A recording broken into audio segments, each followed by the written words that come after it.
What's happening, guys? My name is Grizno, and welcome to an all-Naval Strike edition of Kit Up. This is my weekly Battlefield series where you guys get to suggest weapon setups and loadouts for me to use and then do a little review on. But before we get started this week, I just want to let you guys know that I'm a little depressed. A few days ago, I uploaded a little video of me in the recent snowstorm we had where I live. It was pretty intense, even by an Atlantic Canadian standards. But the really shitty thing here is that it hasn't stopped. We got a break the day after the storm where it didn't really snow, but it has literally been snowing on and off ever since. So thank God Naval Strike was released the other day for PC, because I really needed the lovely tropical visuals these maps are set in. Now I can at least pretend I'm in some nice weather and working on that virtual tan. Who am I kidding? I don't tan, I burn. I'm like the whitest person alive. Also, one more piece of info before we start. The Terrible Weapon Challenge series, or Trolla Loadout as I think I'm gonna call it.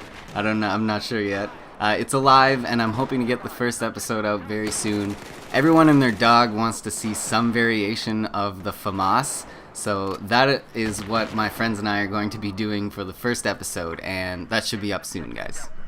Anyway, let's get into the loadout for this week, and it comes to us from Oba Trooper, who wants to see the AWS LMG with a Coyote or Cobra optics, so I've included clips using both of them. Green laser sight, but I only had the standard red, so you'll have to deal, buddy, I'm sorry. Flash hider I did have, and the potato grip I didn't, so I'll be using the stubby instead. For my sidearm, I'm rocking the Swag 40, but I had none of the attachments he listed, but I didn't really get any kills with it anyway, so there are no clips. Apologies once again for that, but I did talk about it in my last episode, so you can click on the annotation right here, and that was the AUG A3 review if you want to hear a little bit more about this pistol. And to round out the rest of the kit, we've got the RGO impact grenades, C4 and ammo, and the defensive perk. Alright, so like I said, both my primary and secondary weapons are from the Naval Strike DLC, so I decided to only play Naval Strike maps for this episode.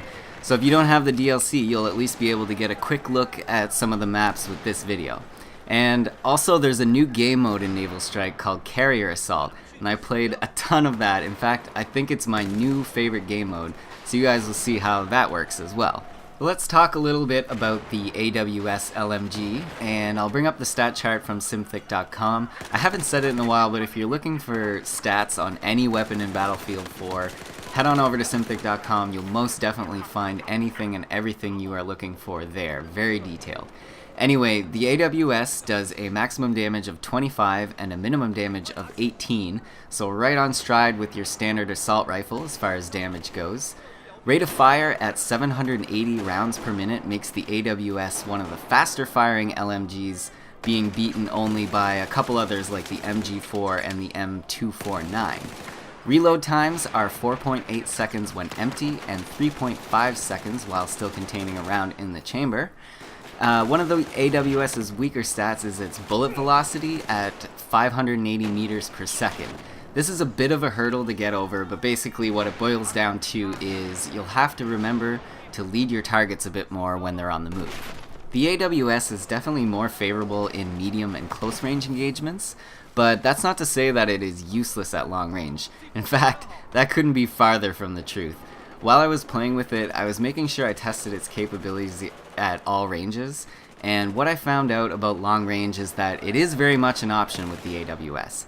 Even though the bullet velocity is a bit on the low side, it's almost like there's no max distance on this guy. I was picking guys off 2 islands away at some point, but it does take quite a few hits to actually take someone out who's at full health, so persistence is the key here. Recoil on the AWS is also going to factor into your abilities in long-range engagements, and I'm happy to say that the recoil on the AWS is pretty low for automatic fire. So definitely don't be afraid to hold that trigger down if you're in close with an enemy, but for longer ranges, I definitely recommend tap firing this thing. You can probably get away with 2 to 3 bullets in each burst. I'd try to keep it at 2, but if you do that, I think you'll find yourself hitting a lot of those long-range shots. And the bullet drop is virtually nothing. even at like 400, 500 meters, you really don't need to adjust your aim all that much. But at these distances though, the target is pretty small anyway, so just go ahead and tap fire this thing in his general area, and I guarantee those little hit markers will be popping up. But the AWS's bread and butter really lies in short and medium range gunfights. The high rate of fire and low recoil just melts people if they get too close to you.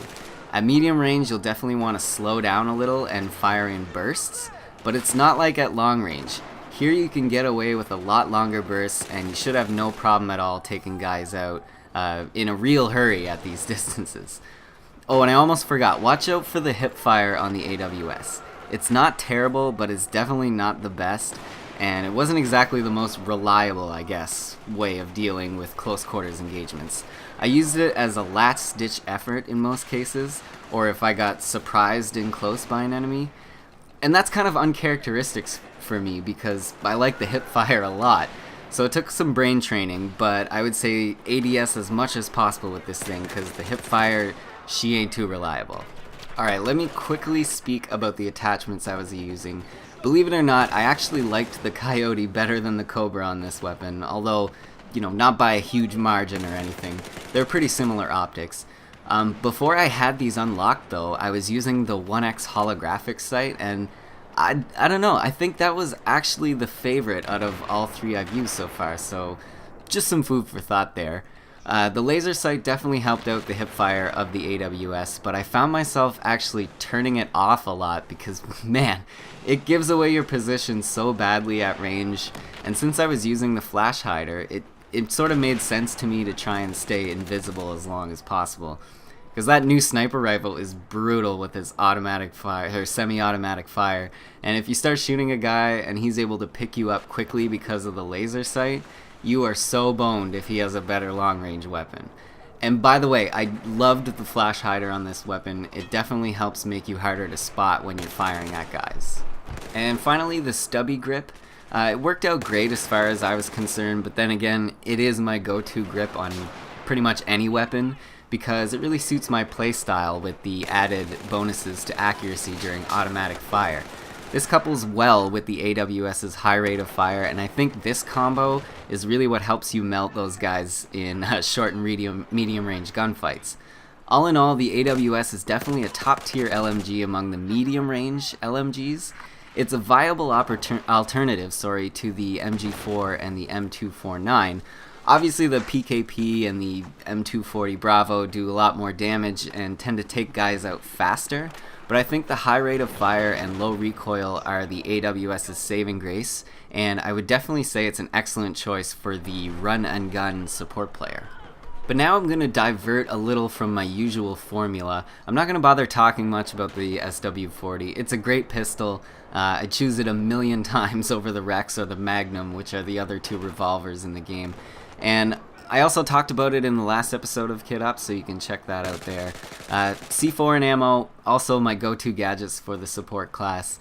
In the first clip of this video, I get a really crazy triple with the C4 during a carrier defense. Actually, one thing I will say about the C4 in Naval Strike is that it is definitely your best friend.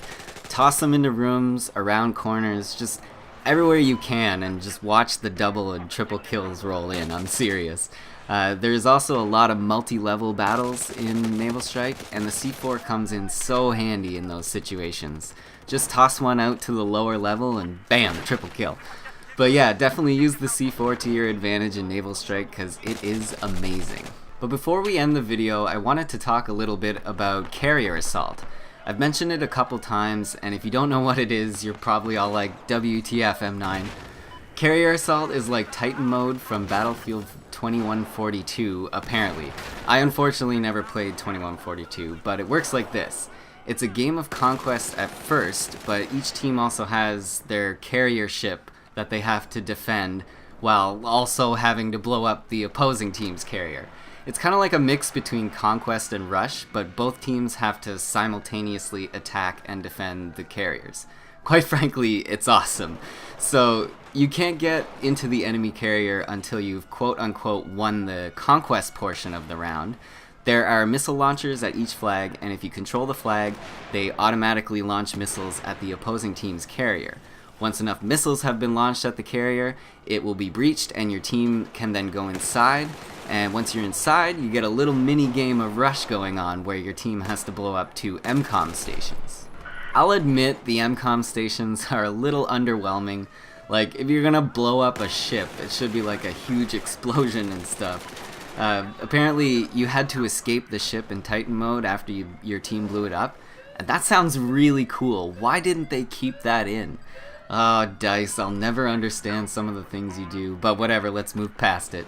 I still really like Carrier Assault, and it's presently my favorite game mode to play because it's kind of like a marriage between the 2 best game modes, Conquest and Rush. As far as the maps of Naval Strike go, I really like Wavebreaker. I think it's an excellent map, and I get the feeling that they really put a lot of effort into it. Same goes for Operation Mortar. I'm really liking that map as well. Although, if you're on the team that's trying to get up the hill to B, it can be really unforgiving. Think Star Wars Revenge of the Sith. They're all like, "It's over, Anakin, I have the high ground," and you're all like, "You underestimate my power," and then all of a sudden you're dead.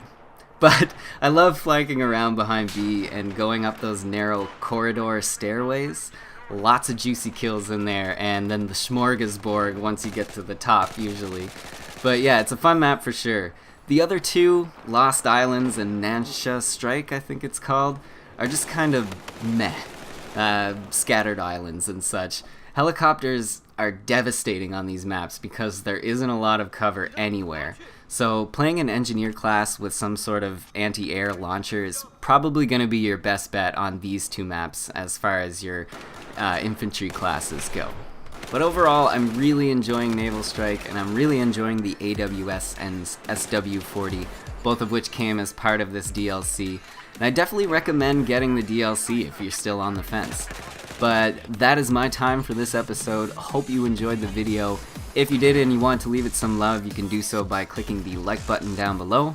Look out for that terrible weapon challenge series to start very soon. Just gotta get all the boys together and play, and hopefully it'll turn into a great series. Alright, I'm gonna get out of here, guys. My name is Grizno, and if you're new around here, don't forget to subscribe to stay up to date on all the latest episodes of Kit Up, as well as much more content on my channel. Thank you so much for watching once again, guys. Peace.